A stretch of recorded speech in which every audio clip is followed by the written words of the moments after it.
Welcome back mga ka-fishing.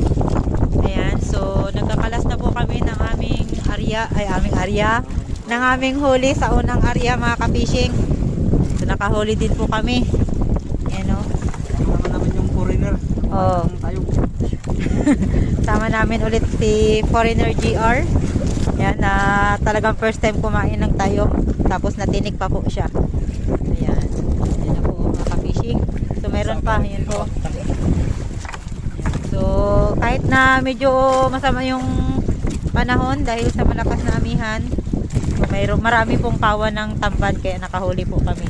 Yan sa mga kasama naming mga bangka, yan, may mga huli na rin po yan sila. So apat na bangka, ayan po mga ka-fishing oh. Ayan, so medyo good po ito, medyo marami-rami po ito. So okay mga ka-fishing, update na lang po ako mamaya. Ayan po, so magtutulong muna ako